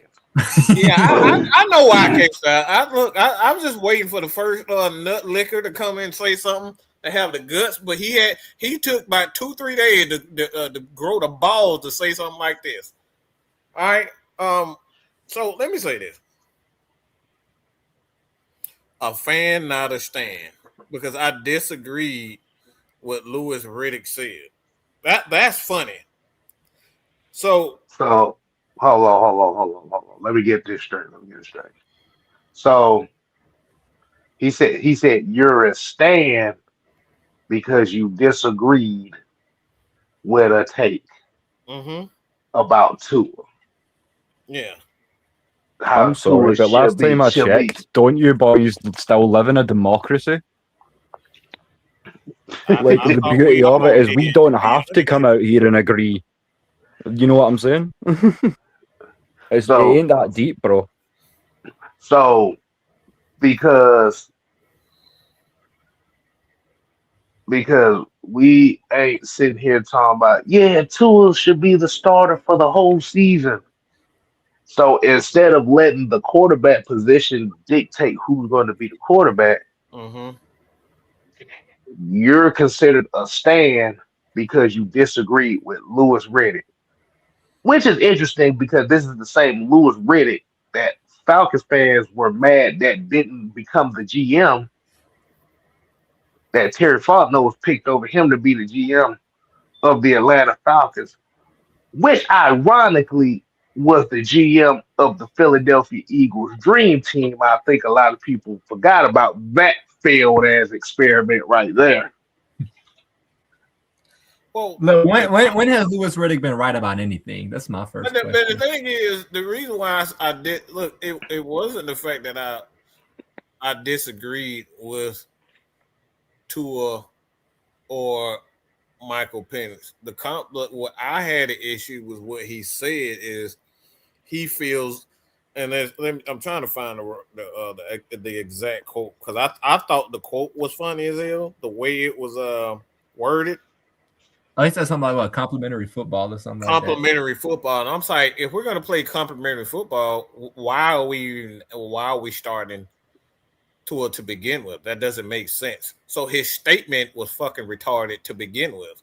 That's a stupid ass statement to say we're gonna play complimentary football and we're gonna start Tua Tagovailoa so we can play complimentary football. There's no need to change Michael Penix as the starting quarterback if we're going to play complimentary football.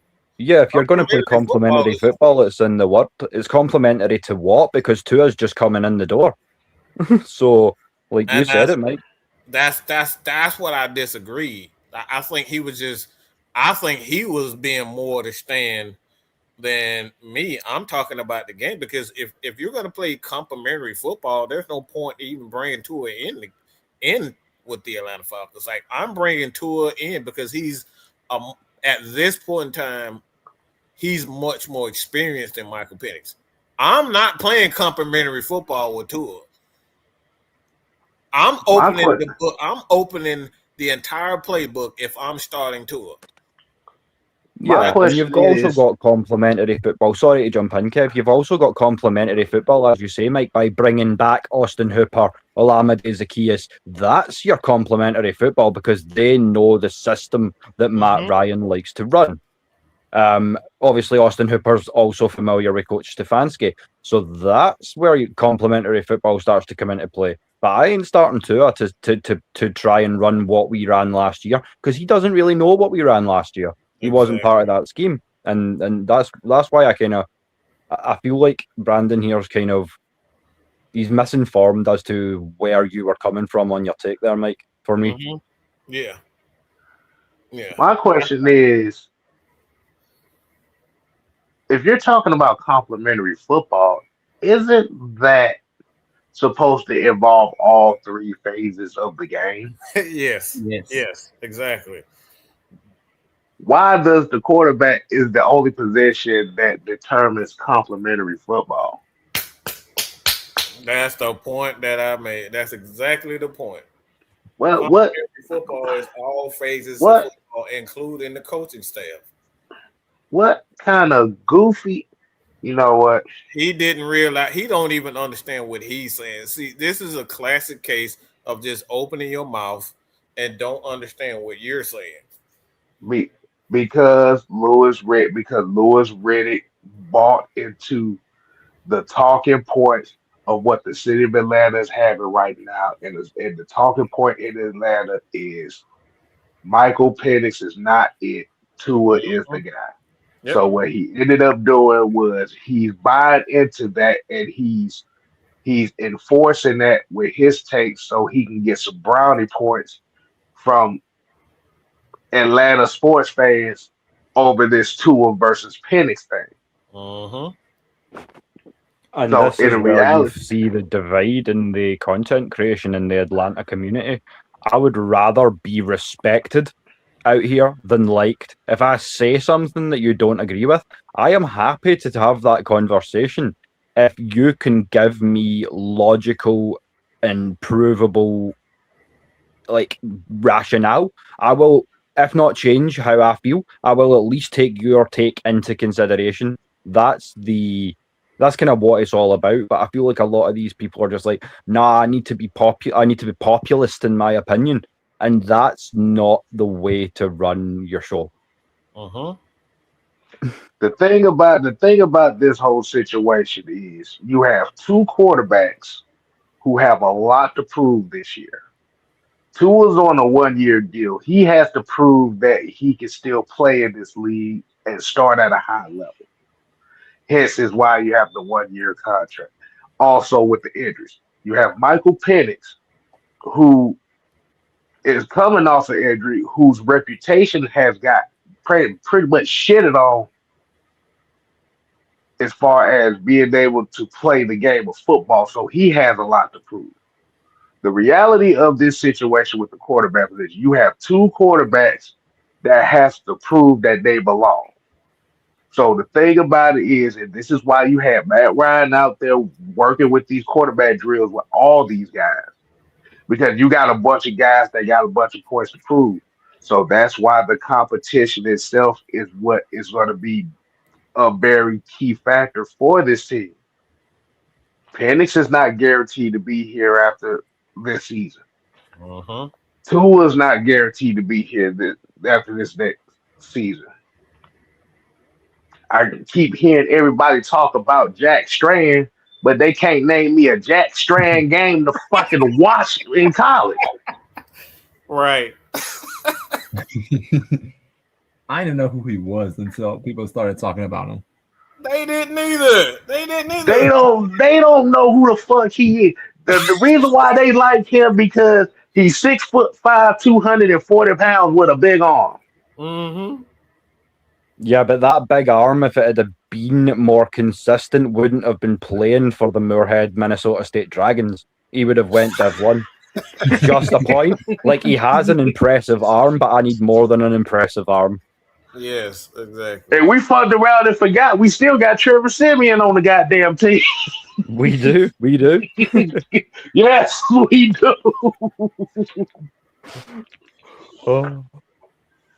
Lord have mercy. Fred with the $2 super chat said, hold on. In my opinion, Tua is overrated. Penix is the guy. Like I said, the quarterback competition is going to dictate. That's why they have the quarterback competition now. If you feel like that Tua is overrated, Michael Penix should be able to win the job. But like I said, that's why it's very important that you did bring him in because, like you said, you're not guaranteeing Penix to start a job, which makes Penix have to work harder to earn it. And if Penix does get the starting job, Tua will help him actually, and not just sit on the sideline and look at his iPad all day. Yeah, and he told you as much in that press conference. I know he didn't say the exact words. His exact words were something to the effect of, football's my part-time job. I'm a husband and a father. So if he gets that backup job, I've got to believe that Tua is going to be behind Mike and ready to go if the opportunity should present itself, as you would expect any professional quarterback to be. But I don't feel overrated. I don't know if necessarily that's the word I would use. I feel like if you really look at where he excels, it's in timing and precision and having a shifty or wide out that can make those plays to make him look a little better. I feel like that's why I've made the pro comp and I've seen that Tua himself has made it as well, that Zachariah Branch reminds him of a Jalen Waddle. And I see it too. I mean, all you need to do is make sure that guy's got a little bit of space and get him the ball and he can do some things. So I feel like we knew and we saw what Tua brings to the table. We have essentially not just raised our floor, but we've given him some looks that he's more used to seeing and from his time in Miami as well. So, yeah, I mean, yeah, I think it's really going to just come down to, as Kev says, how this competition really plays out. I'm not prepared to say yet one way or the other because shout out to Truth, before he left, he did say there's a good probably 85 to 90 days from now before we're even ready to realistically put you guys a 53-man depth chart together. So I feel like a lot of this talk is still a little premature as well. I mean, I get why we're having these talks, but you guys know what I'm saying, right? Mm-hmm. Mm-hmm. telling me damn Jack Strand is the future QB. Motherfucker, you ain't seen that one game he ever played. You know what? I'd rather bring Benjamin Renner back because I got more faith in him than Jack Strand. I like the is wrong with y'all. We haven't seen this man. I saw him through an out I route. never heard of this motherfucker. And y'all talking about it. He's the future QB1. You don't get the fuck out of here with that. He threw an out route to Zachariah. That's the only thing I've seen him do. With no pads. With no pads on. Which is very interesting because remember, the reason why everybody's so in love with Tua right now is he threw that post to the back of the end zone to Drake London. Now everybody crowned him QB1. Yeah. Shout out to Drip down in the chat. He's got it. It all boils down to aesthetics. People like the shit that looks good. I don't need it to look good. I need it to be effective. Yeah. I needed to play good. I don't need to look good.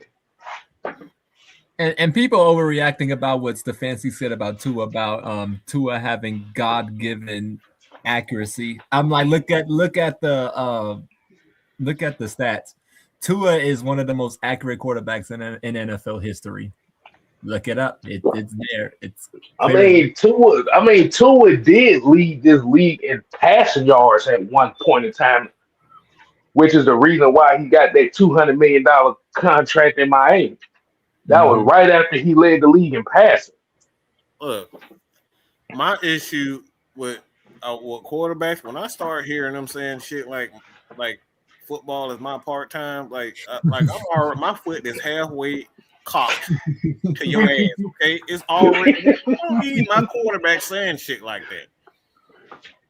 That tells me your love for the game ain't as strong as I need it to be. That's just me. I don't want my quarterback saying, "Well, part time, my family is full." Well, you take your full time ass back home, okay? That's what I'm talking about. I don't need my quarterback. No, I see that narrative too, Mike. And I mean, from what I can see, looking good just so they can feel good. Well, it only feels good for so long, and it's handy that you boys mentioned the Philly Dream Team earlier because that was a team that looked real nice until they got their ass beat, and it didn't. So you need to get the wins to go with all those pretty boys you got pulling on pads. You know what I'm saying? Them boy brought in Vince Young. Them boy had Vince Young, Mike Vick, LaShawn McCoy, Deshaun Jackson, Jeremy Maclin, Nnamdi Asomugha, Sante Samuel, a whole bunch of pass rushers. And the motherfucker won 7 games. Boy, I was like, boy, Lewis, you don't get the fuck up out of my face with that shit. They fired his behind so quick. Like, come on, man. You bring in damn Nnamdi Asomugha, who's a man corner, and you bring him to a defensive play zone. Like, what are we doing? He was trying to play Madden or fantasy football and it didn't work. It did not work. And how do you bring in Mike Vick and Vince Young just for Kevin Cobb to end up winning the quarterback job? What the hell is going on? They don't tell you this, but there's no sliders in the real NFL, boys. It's like having $100 bill and using a 20. Exactly. Come on, man. Man, but yeah, like I said, man. Jack Strand is interesting, but the thing about it is y'all can't name me one motherfucking game of reference that this nigga has played. Hold on, let me rephrase that.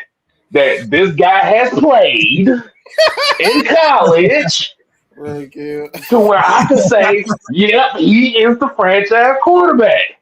If you can name me one game he's played that I can look at, we be good. You know what's good? But outside of that, Trevor Simeon, we ride. I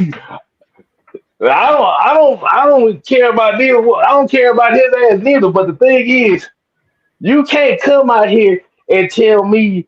And I seen somebody say this stupid shit online. So this is why I'm speaking on this. I forgot who it was. It was just a random ass video. But it was like, oh yeah, Jack Strand may be the Falcons' future Oh, quarterback yeah, one I in saw the that. future. I'm like, I've never heard that dude in my life. I saw that. I was like, yeah. I said,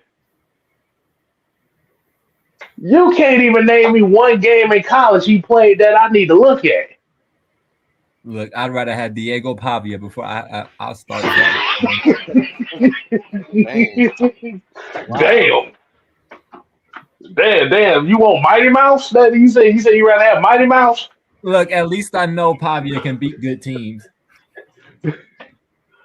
Like I said, you just gotta get out the fact that the motherfucker 6'5", 240, but that's the only thing that half of y'all motherfuckers know.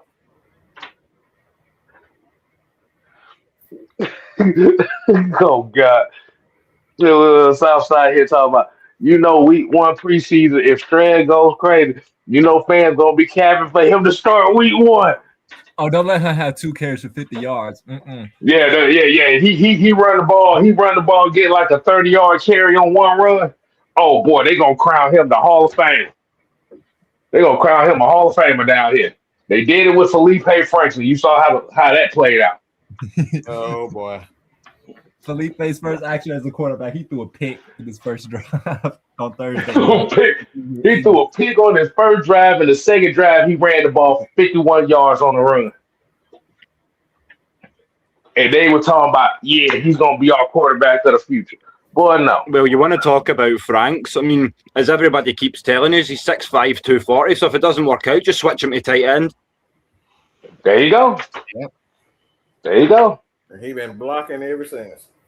He been special teams captain ever since. Hey, look, at least he switched to a position where he got a guaranteed paycheck every year.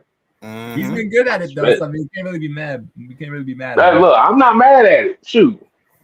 A lot of people need to realize, yeah, we make fun of special teams. Y'all make fun of special teams players all the time, but them the ones that have the long-lasting jobs in the NFL. Mm-hmm. So Falcons fans finally knew what how important special teams. Yeah. Now they following the mindset of K Styles. Now they found out how important special teams really is. Yeah, you think El Stupido for that one. I ain't never seen so many Falcon fans get mad about special teams before. I like y'all done made me proud. Y'all made me very, very proud. I could almost cry.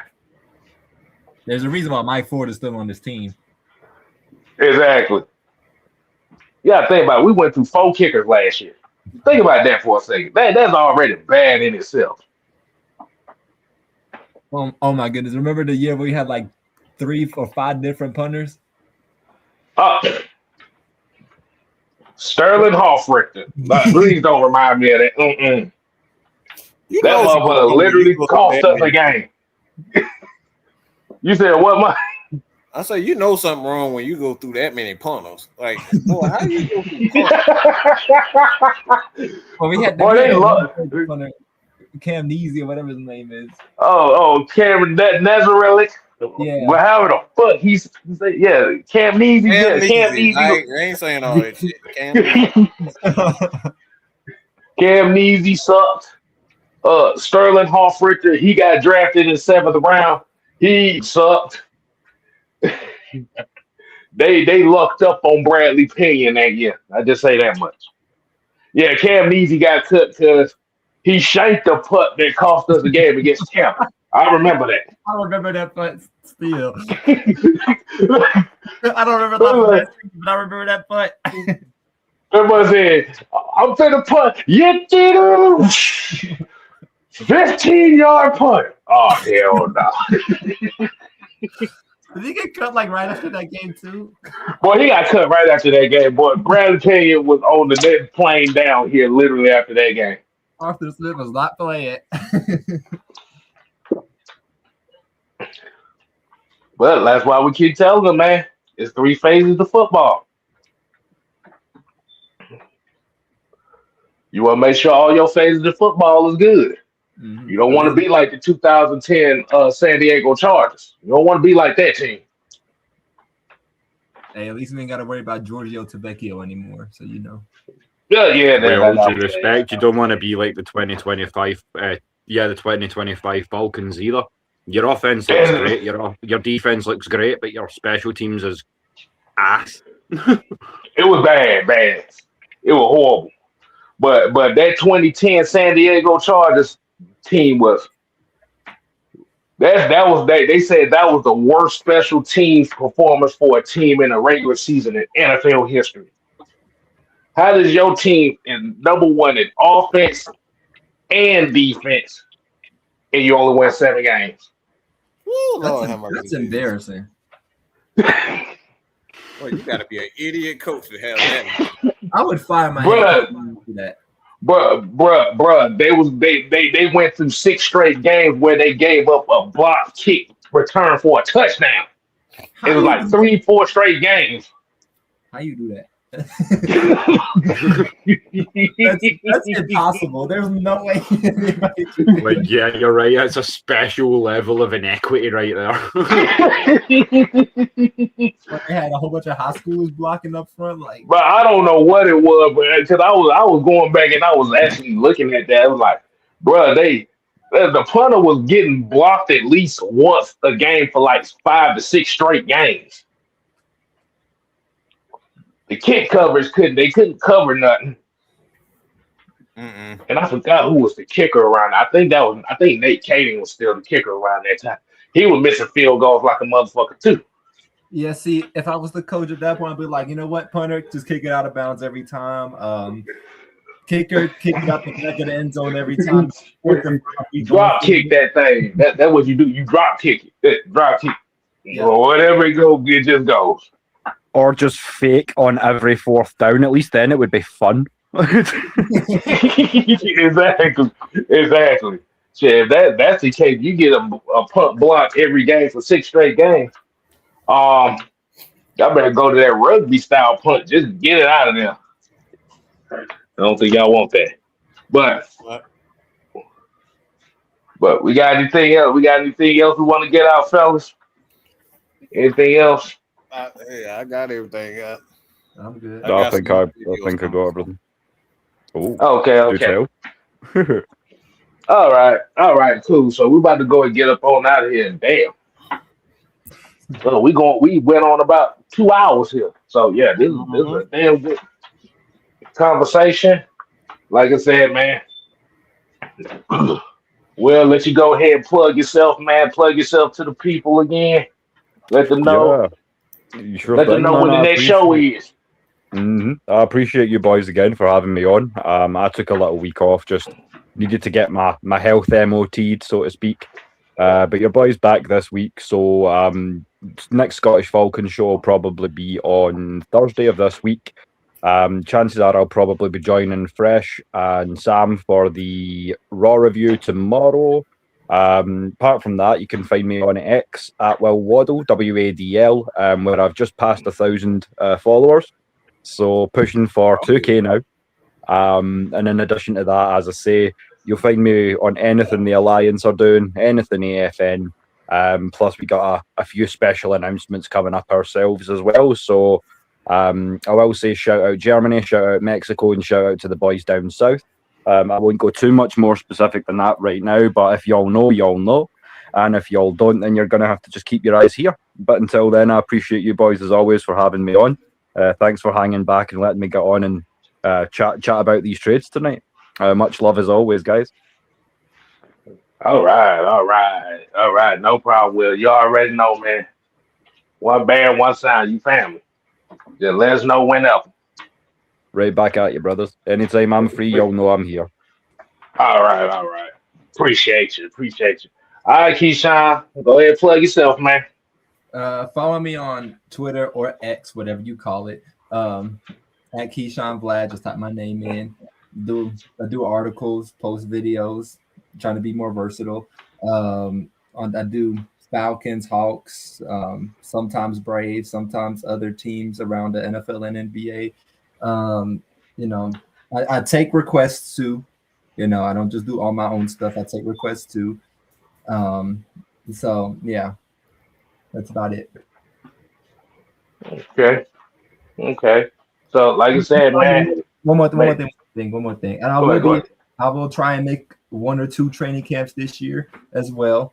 So, and I will be reporting on things that are happening as well when I'm there. Okay. Okay. Okay, bet. I'll be Hey, setting up man, Looking it's gonna be forward to fun. that because, as I've said to you guys many times, for someone who can't be in Atlanta all the time and has to kind of plan these trips almost years in advance, I get to live vicariously through you guys when camp rolls around. So, yeah, I'm looking forward to that. Key, looking forward to it. Yeah, I'll be sitting up on the hill looking at the 3 fields that they got over there. Hell yeah, just make sure you get some good shade. Because I can only speak for myself, but you're going to have to find a nice big tree to place me under when I get there. Just warning you in advance. Well, shoot, all the good shade is up at the very top. So We'll say they gonna be at the sniper's position up on the tree branch somewhere. Oh yeah. Nah, Metal Gear. nah. People just gonna be following me around. But never mind. Let me keep that to myself.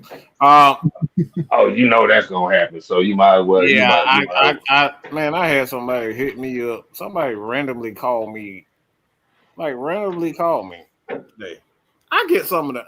I guess, and believe me, I am very appreciative of the following that we have, and I love when y'all guys send questions and talk. But like it, warn the motherfucker before you start dialing my number. All right, when you see Facebook open and I could call man Mike, like just say, hey Mike, you got a minute? Don't just goddamn call me, man. That shit weird, y'all. That's weird as hell. You don't just randomly call motherfuckers not like. All right, but that's anybody that's how you get blocked. But like I said, I'm appreciative, but don't just randomly call people. That is not cool at all, y'all. shoot anybody that knows That me. is the one time we would encourage you to jump into our DMs first before.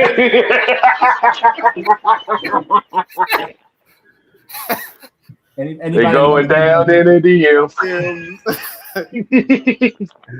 Hey man, like I said, hey, we gonna give y'all the rest of y'all evening back. Shout out What to up?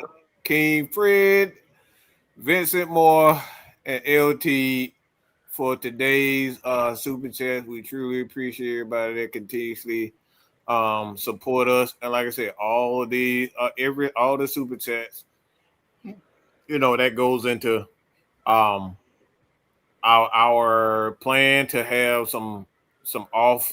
We're gonna be doing some we're gonna have some community things. So I appreciate everybody for continuously supporting this brand. Like I said, every little dollar, like even if you just have $1, we appreciate that.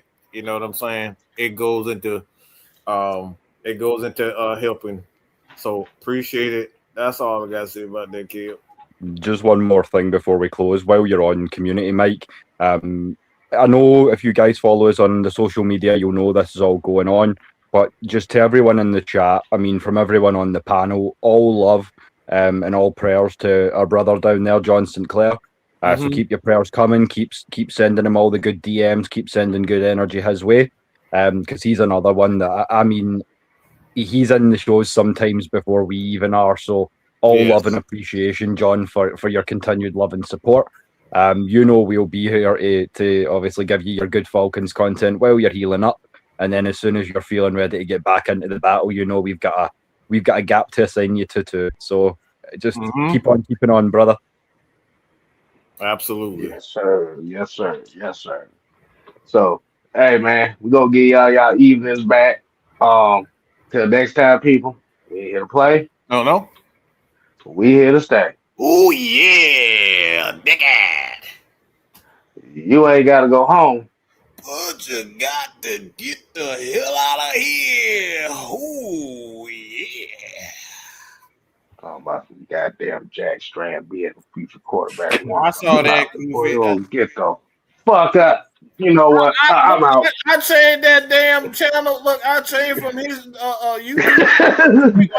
We gave the guys 2 hours. Don't open up on Jack Strand again. Do you really want to make it 4 here? We out. We out. Deuces, God. girl. For exclusive content like Atlanta Falcons and quarterbacks like Jaden Daniels, you got guys like Arch Manning. Is he good? Is he bad? The ugly? The good? Hit that join button and join your boy Mad Mike membership for $1.99.